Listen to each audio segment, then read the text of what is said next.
देखिए, मैं कई बार कह चुका हूं कि नीतीश कुमार का टाइम ओवर हो चुका है। अब ये अभी लोगों को थोड़ा अटपटा सा लगेगा।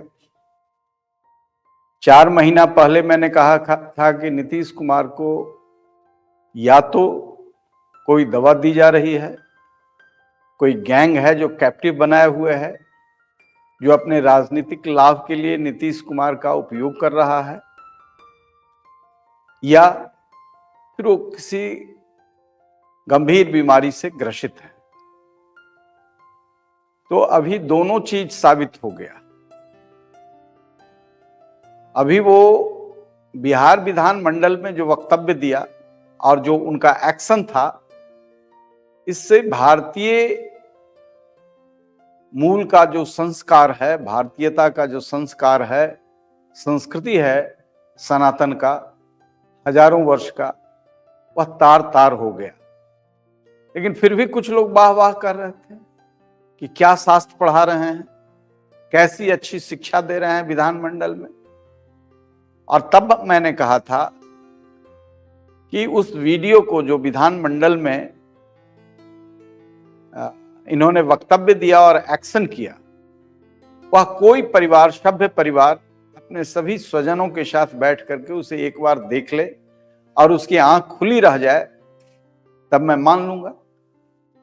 इस वक्तव्य के बाद हमने यह भी कहा कि विधानमंडल के जो माननीय स्पीकर और चेयरमैन हैं, इनको उसको एक्सपंज कर देना चाहिए, ताकि आने वाली पीढ़ी ऐसा घृणित स्वरूप को न देख पाए। तो खैर उसको एक्सपंज किया गया। अब ऐसी नौबत आ गई है कि लोग अभी भी इस ताक में हैं कि नीतीश कुमार को कैप्टिव बना करके प्रधानमंत्री का चेहरा माननीय नरेंद्र मोदी के बराबर का बनाया जाए। कांग्रेस की जो हार हुई है, इससे उत्साहित हुए हैं।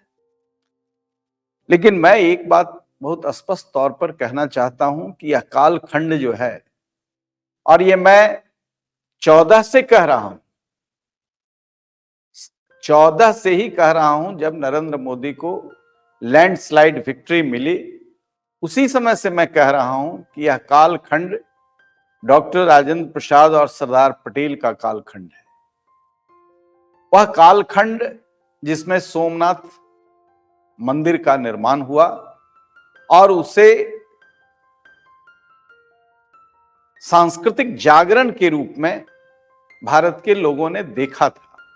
उससे लोगों के अंदर एक विश्वास पैदा हुआ था कि आजादी मिली और देश अब अखंड भारत जो है अपने गरिमामय स्वरूप को प्राप्त करेगा, जो 70 वर्षों में नहीं हुआ। उन दिनों भी राजेंद्र प्रसाद जैसे राष्ट्रपति और सरदार पटेल जैसे गृह मंत्री, जो कन्विक्शन था जिनको, वो नहीं हो रहते तो कांग्रेस की सरकार इसे क्रियान्वित नहीं होने देता। सोमनाथ मंदिर के उद्धार के बाद, चूंकि यह मुगलों का भारतीय संस्कृति और सनातन परंपरा पर ऐसा हमला था कि उसको भारत के लोग जो सनातनी थे कभी स्वीकार करने के लिए तैयार नहीं थे। आजादी मिल गई, फिर भी उनके अंदर एक, और सोमनाथ मंदिर में जो पूरे देश से लोग जाते हैं, वहां एक सकून का अनुभव करते थे कि अंग्रेजों ने तोड़ा और देश आजाद हुआ तो ये बना। लेकिन 2014 में जब नरेंद्र मोदी और अमित शाह देश का बागडोर संभाले, तो ऐसा लगा कि पुनर्जागरण का वर्ष आया है और यह शुरुआत है। तो लोगों ने समझा कि सत्ता परिवर्तन हुआ है। यह सत्ता परिवर्तन नहीं था, यह पुनर्जागरण का एक दूसरा चैप्टर शुरू हुआ और यह मजबूत चैप्टर था। यही कारण है कि आज जो विश्वनाथ मंदिर है, जो राष्ट्रीय स्वाभिमान का प्रतीक था, जो हमारी सांस्कृतिक विरासत पर हमला था, परिवर्तन हुआ। इंदौर का जो कॉरिडोर है उसी चैप्टर का एक हिस्सा है, और सबसे बड़ा हिस्सा जो रामलला का कैप्टिव होना था, बंदी में थे।